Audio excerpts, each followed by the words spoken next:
Hello students, welcome back with my another video. My name is Amir from A1 Coaching. तो students चलिए start करते हैं हम आज अपना most awaited chapter final accounts. तो फाइनल अकाउंट्स चैप्टर नंबर 19। आज की वीडियो में हम लोग फाइनल अकाउंट्स में देखेंगे कि इसका क्या बेसिक है, फाइनल अकाउंट्स क्या होता है और क्या क्या चीजें हमें इसमें करनी है। तो पहले आज की वीडियो में अपने सारे बेसिक हम लोग जो है प्रिपेयर कर लेंगे, उसके बाद नेक्स्ट वीडियो हम लोग आगे बढ़ेंगे और फिर देखेंगे इसके क्वेश्चन कैसे करने चाहते हैं। जो आज का वीडियो बहुत इंपॉर्टेंट है। अगर आज का वीडियो आपने अच्छे से देख लिया, समझ लिया, तो आपको किसी भी तरह की प्रॉब्लम्स नहीं होगी। बट अगर आज का आपने कॉन्सेप्ट नहीं समझा तो आपको बहुत प्रॉब्लम हो जाएगी। तो चलो समझते हैं फाइनल अकाउंट्स में क्या हमें पढ़ना है। तो देखो बच्चों, हम लोग क्लास 11 जो अकाउंटिंग करते हैं, फाइनल अकाउंट्स में अकाउंटिंग जो करते हैं वो किसी करते हैं हम लोग सोल प्रोप्राइटर। किसकी करते हैं बच्चों? Sole proprietor. सोल प्रोप्राइटर समझते हो कि समझते हो? सोल प्रोप्राइटर का मतलब होता है एक अकेला पर्सन, बिजनेसमैन जो करता है उसकी हम लोग अकाउंटिंग करते हैं। 12 में हम लोग पढ़ोगे कंपनी की और पार्टनरशिप की। जब दो या दो से ज्यादा लोग मिलकर काम करेंगे तो उसमें हम लोग 12 में पढ़ रहे हैं। फिलहाल 11 जो पढ़ रहे हैं सोल प्रोप्राइटर की, यानी कि अकेला बिजनेसमैन, उसकी अकाउंटिंग हम लोग पढ़ रहे हैं। तो अब हम लोगों ने देखो स्टार्टिंग कहां से की थी बच्चों? सबसे पहले जर्नल बनाया था। उसके बाद जर्नल के बाद हम लोगों ने लेजर बनाना सीखा। लेजर के बाद हम लोगों ने ट्रायल बैलेंस बनाना सीखा। ट्रायल बैलेंस के साथ हम लोगों ने अब बात क्या सीखेंगे हम लोग? फाइनल अकाउंट्स बनाना। और फाइनल अकाउंट्स के बाद हम लोग बनाएंगे बैलेंस शीट।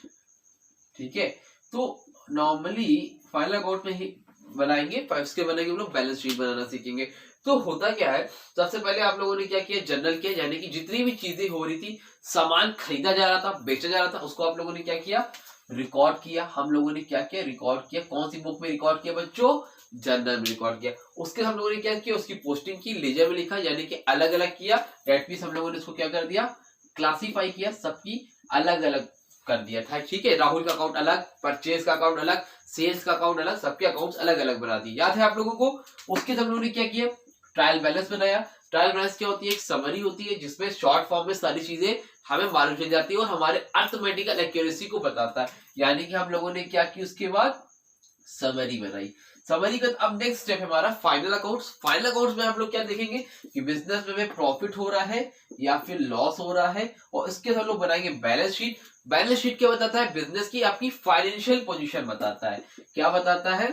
फाइनेंशियल पोजीशन बताता है, यानी कि आपके पास कितनी एसेट्स है और आपके पास कितनी लायबिलिटीज है, यानी कि फाइनेंशियल कंडीशन क्या है। आप मतलब बिजनेस के पॉइंट ऑफ व्यू से स्ट्रांग हो या फिर वीक चल रहे हो। समझ में आ रही है बात? तो ये सारी चीजें हमें करनी है। तो ये सारी चीजें हम लोग सीख चुके हैं। अब नेक्स्ट स्टेप है हमारा फाइनल अकाउंट, जिसमें हम लोग फाइनल अकाउंट्स में सबसे पहले आपको दो चीजें सीखनी है।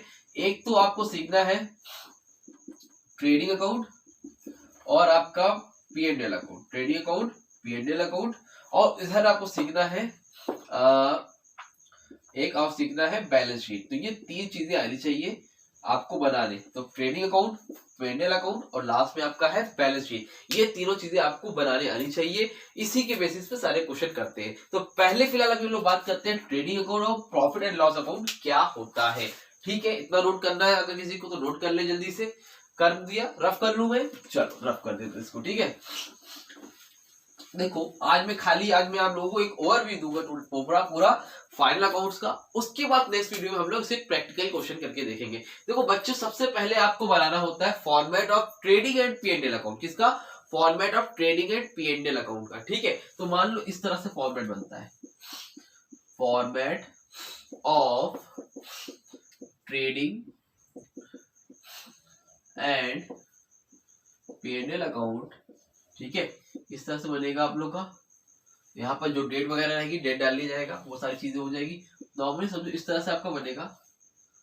ठीक है, फिर यहाँ, फिर यहाँ, इसको रफ कर देते हैं हम लोग यहाँ पे। ठीक है, अकाउंट और द बैलेंस, जो भी डेट होगी यहाँ पर डाल लेना एज एट 31 मार्च। वो आपको डेट वगैरह सारी यहाँ पर दी रहेगी। इस तरह से आप लोगों को लिखना है। अब लिखने के बाद देखो बच्चों, यहाँ पर क्या होता है आपको सबसे पहले पार्टिकुलर, यहाँ पर क्या होगा आपका पार्टिकुलर, यहाँ पर होगा अमाउंट, फिर यहाँ पर होगा आपका पार्टिकुलर और यहाँ पर होगा आपका अमाउंट। एक साइड में होगा डेबिट साइड और एक साइड क्या होगी बच्चों हमारी? Credit side. ये तो पता है था आप लोगों को।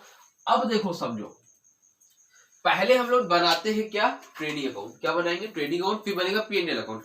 अब ट्रेडिंग अकाउंट और पीएनएल अकाउंट दोनों एक ही में ही बनता है। कैसे चीजें करती है मैं भी बताता हूँ हम लोगों को।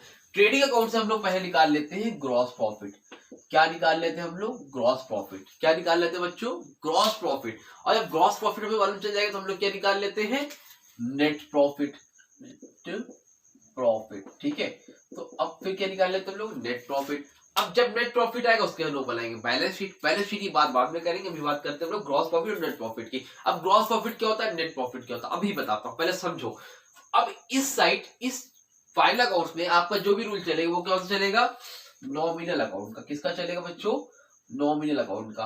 तो जितने भी आपके खर्चे होंगे, यानी कि आपके जितने भी एक्सपेंस होंगे वो कहाँ लिखोगे, डेबिट साइड में एक्सपेंस समझते हो ना, खर्चे।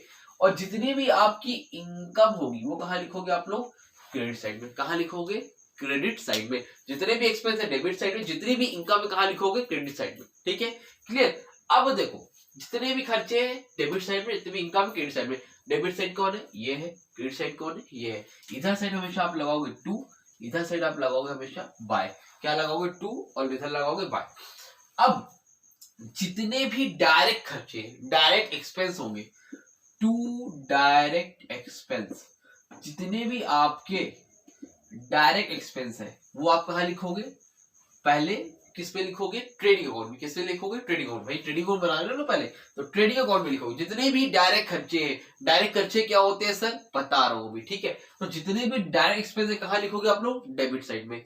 और जितनी भी आपकी डायरेक्ट इनकम होगी वो कहाँ लिखोगे आप लोग, क्रेडिट साइड में। मान लो ये इनकम होगी हमारी एक्स, ठीक है। जो भी अमाउंट आएगा वो हम लोग लिख देंगे। तो डायरेक्ट एक्सपेंस जितने भी है डेबिट साइड में, डायरेक्ट इनकम जितने भी हम लोग कहाँ लिखेंगे, क्रेडिट साइड में।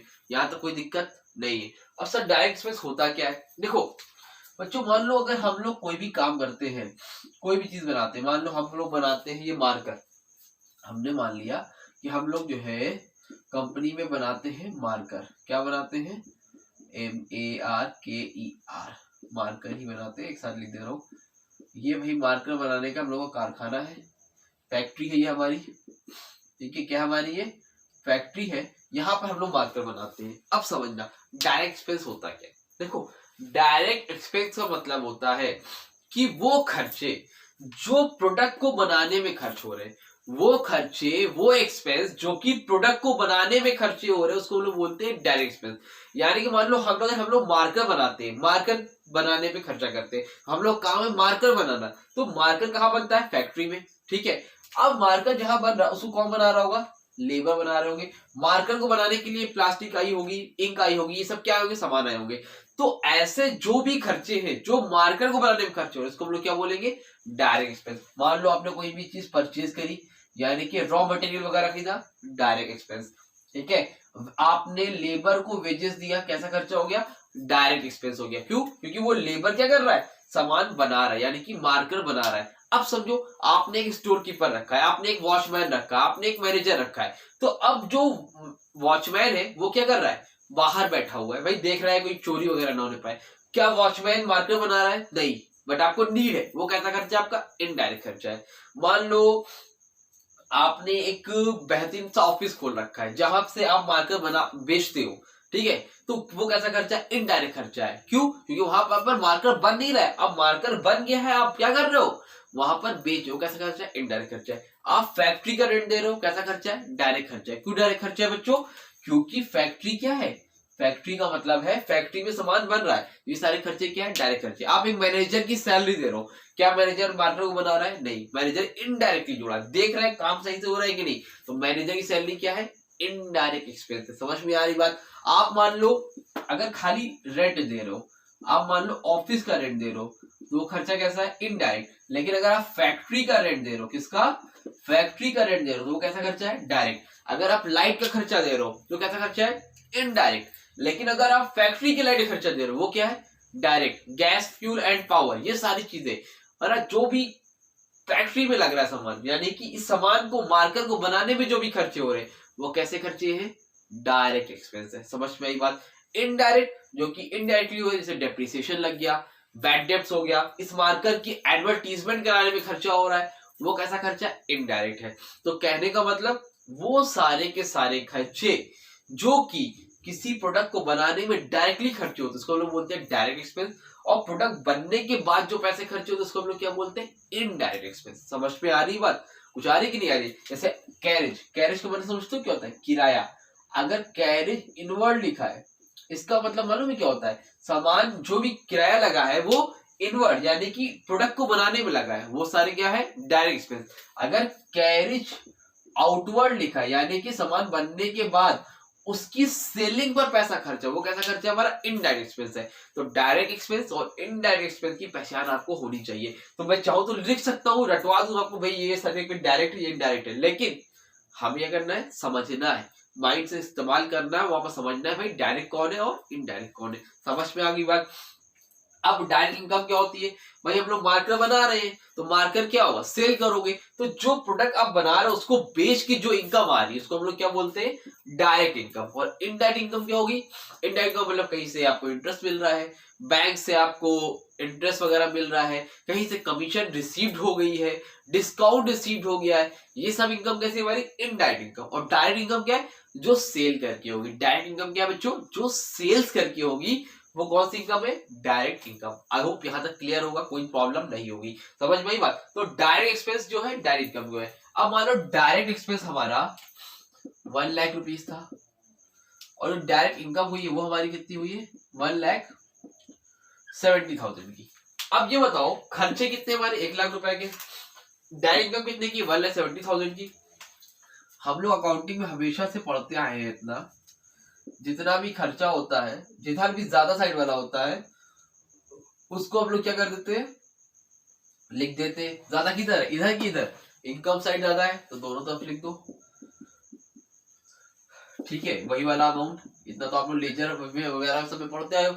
अब ज्यादा वाला लिख दिया। अब ये तो इनकम ज्यादा है यानी कि एक्सपेंस कम है, यानी कि मुझे प्रॉफिट हो रहा है। अब प्रॉफिट मुझे कितने का हो रहा है? 70,000 का। तो आप लोग यहां लिखोगे टू ग्रॉस प्रॉफिट।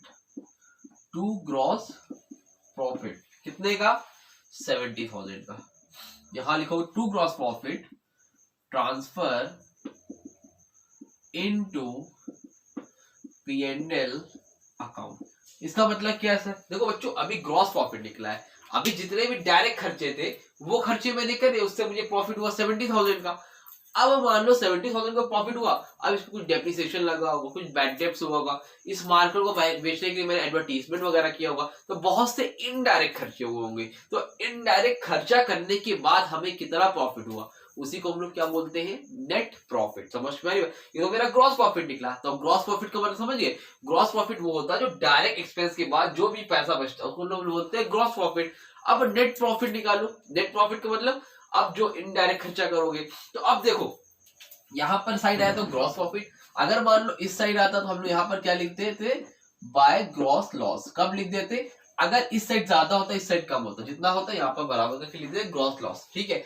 अब समझो अगर आपका प्रॉफिट आया तो आप इसको क्या करोगे? इस साइड ट्रांसफर करोगे। अगर आपका लॉस आया तो इसको क्या करोगे? आप इस साइड ट्रांसफर करोगे। समझ में आ रहा है? लॉस है तो खर्चा है तो डेबिट साइड में, प्रॉफिट है तो इनकम है इस साइड में। ठीक है? अब इसको आगे लाने का तरीका क्या है? देखो यहाँ पर है आपका टू ग्रॉस प्रॉफिट, तो जब इसको आगे लाओगे तो यहाँ पे क्या हो जाएगा? By gross profit. By gross profit balance brought down. ठीक है? तो अब बैलेंस को यहाँ कैरी ये था, आप इसको ब्रॉट डाउन यानी कि आगे लेके आए। कितना अमाउंट था भाई? 70,000। तो यहाँ पे हम लोग लिख लेंगे 70,000। अब इसी तरह आपकी कुछ इनडायरेक्ट इनकम होगी, कुछ इनडायरेक्ट एक्सपेंस होंगे। अब जो भी इनडायरेक्ट इनकम होगी, मान लो हमने लिख लिया, सॉरी जो कुछ इनडायरेक्ट खर्चे हुए होंगे, तो जितने भी इनडायरेक्ट खर्चे हैं वो कहाँ लिखोगे? यहाँ लिखोगे। जैसे एडवर्टीजमेंट पे हुआ, डेप्रिसिएशन पे हुआ, आपने कोई लोन लिया तो उस पर आप इंटरेस्ट दे रहे हो, इस तरह के बहुत से खर्चे होंगे। सैलरी दिया, ऑफिस का रेंट दिया, ये सारे जितने खर्चे हैं क्या? इनडायरेक्ट एक्सपेंस है। तो हम लोग मान लेते हैं हम लोगों ने इनडायरेक्ट एक्सपेंस जो भी किए वो कितने थे? मान लो आपने किए 20,000 के इनडायरेक्ट एक्सपेंस आपने कर दिए, और मुझे इनडायरेक्ट क्या हो गई? इनकम भी हो गई। सपोज मान लो हो गई 10,000 रुपीज की। ठीक है? इनडायरेक्ट इनकम हो गई, कहीं से कमीशन वगैरह मिल गया और कुछ इनडायरेक्ट एक्सपेंस थे 20,000 रुपए, एडवर्टीजमेंट वगैरह मैंने करा दिए। बाकी बाद में जब क्वेश्चन करो सारी चीजें लिखनी पड़ेगी। मैं शॉर्ट में लिख रहा हूँ, एक ओवरव्यू दे रहा हूँ कि आपको कैसे सारी चीजें करनी है। तो आपने इनडायरेक्ट एक्सपेंस लिख लिए, आपने इनडायरेक्ट इनकम लिख ली, यहाँ तो कोई दिक्कत नहीं है। अब जल्दी से देखो ज्यादा किधर आ रहा है, ज्यादा वाला साइड कौन सा है? इधर कितना है 70 और 10 कितना होगा 80,000। इधर कितना है 20,000, यानी कि इधर ज्यादा है। तो दोनों तरफ वही सा अमाउंट लिख दो 80,000 और 80,000। अब इधर ज्यादा कितना है भाई, तो 80 में 20 माइनस करो, तो यहाँ पे क्या लिखोगे to net profit. To net profit कितना आया 60,000। कितना आया बच्चों 60,000। इसको क्या करोगे आप लिख दोगे to net profit transfer into, किस पे ट्रांसफर होगा ये, इनटू कैपिटल अकाउंट। कहाँ ट्रांसफर होगा कैपिटल अकाउंट। सर ये कैपिटल अकाउंट क्या होता है मैं बताऊंगा भाई भी, इसीलिए तो हूं ना मैं यहाँ पे।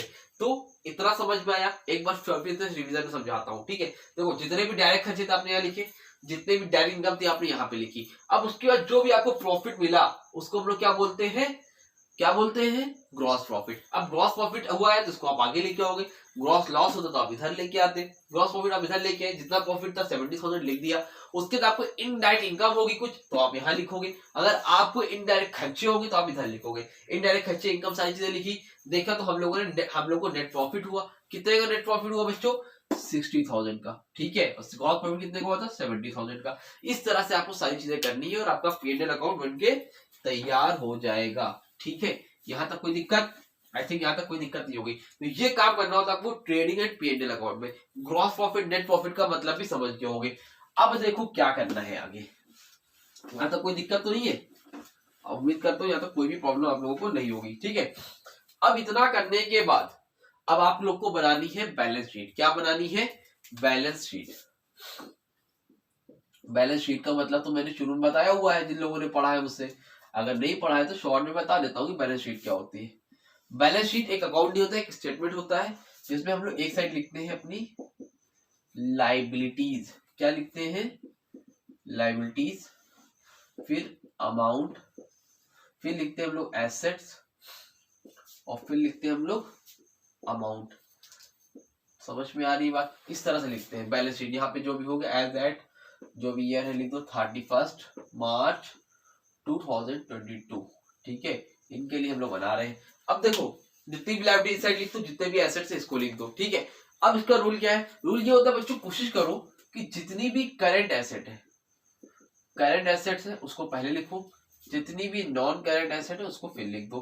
कुछ स्कूल में क्या करते हैं कि उनको कोई फर्क नहीं पड़ता है, कुछ भी आप ऊपर करके नीचे करके लिख दो कोई प्रॉब्लम नहीं। बट अगर इसके स्कूल में बोला गया है कि करंट एसेट पहले लिखो फिर नॉन करंट एसेट लिखो, तो उस हिसाब से आप लोग लिख देना। फिर आप लोग क्या लिखोगे यहाँ पर करंट लायबिलिटी, फिर आप लोग लिखोगे नॉन करंट लायबिलिटी, ठीक है। और फिर आप लोग यहाँ पे लिखोगे लास्ट में रिजर्व यानी कि कैपिटल। कैपिटल में भी बताता हूँ क्या लिखना है, ये सारी चीजें आपको करनी है। यहाँ पे बैलेंस शीट होता है क्या, देखो बैलेंस शीट का मतलब होता है कि कुछ आपको इसी तरह से सामान दिए रहेंगे, ट्रायल बैलेंस पे कुछ चीजें दी रहेगी, जैसे बिल्डिंग, डेटर्स, क्रेडिटर्स, ये सारी चीजें दी रहेगी है ना, बैंक लोन है ना। तो कैपिटल लायबिलिटी बहुत चीजें दी रहेगी, तो आपको क्या करना है आइडेंटिफाई करना है कि उसमें कौन एसेट्स है कौन लायबिलिटी है। अब बिल्डिंग क्या होती है, बिल्डिंग एक एसेट होती है। अच्छा बैंक लोन क्या होता है, लायबिलिटी होती है, मुझे पैसे देने हैं। क्रेडिटर क्या होता है, जिसको मुझे पैसे वापस करने हैं। डेटर्स कौन, जिससे मुझे पैसे लेने हैं। कैश एट बैंक क्या होता है, जो मेरा पैसा है जो कि यानी कि मेरी एसेट्स है।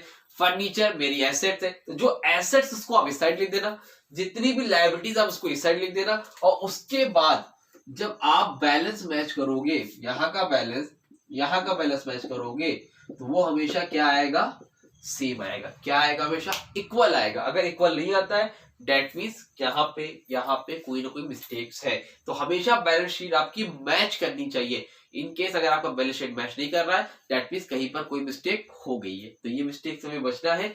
और एक बार में नहीं मैच होती है, लेकिन धीरे धीरे आप प्रैक्टिस करोगे तो आपको आ जाएगा। समझ में आ रही बात, क्लियर है। तो अब आप लोग पहुंच चुके हो अपनी असली अकाउंटिंग में, जहां पे आपको बैलेंस शीट मैच कराने का वक्त आ चुका है। तो अब करंट एसेट में क्या क्या हो सकता है, कैश एट बैंक भाई है ना, और क्या हो सकता है कैश इन हैंड, आपके हाथ में जो पैसा हो भाई।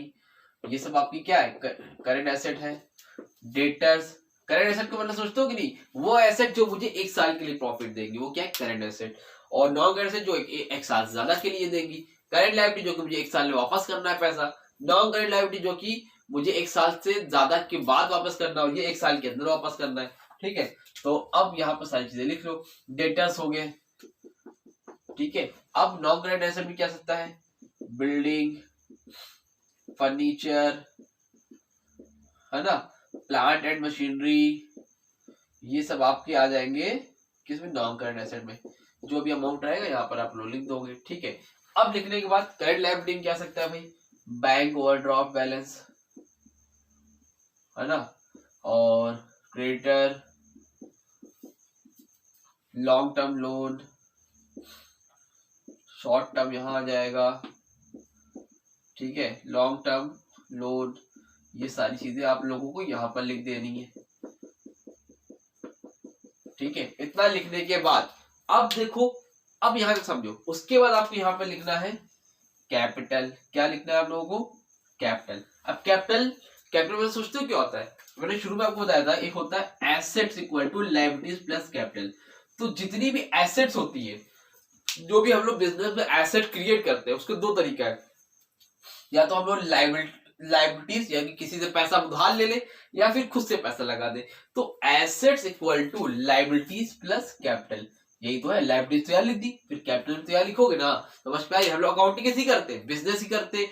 तो बिजनेस के पॉइंट ऑफ व्यू से क्या करते हैं, बिजनेस ही करते हैं ना अकाउंटिंग। तो एसेट्स जो है यहाँ पर है, कैपिटल है। अब जो भी पैसा लगाया है, तो अगर मान लो आपको यहाँ पर नेट प्रॉफिट हुआ, तो आप लोग कैपिटल में क्या कर दोगे, ऐड कर दोगे। अगर मान लो आपको नेट लॉस हुआ है, क्या हुआ है, नेट लॉस हुआ है, तो आप कैपिटल में क्या कर दोगे, कैपिटल भाई कम हो जाएगी अगर लॉस हुआ है। और प्रॉफिट हुआ तो कैपिटल आपकी क्या हो जाएगी, बढ़ जाएगी।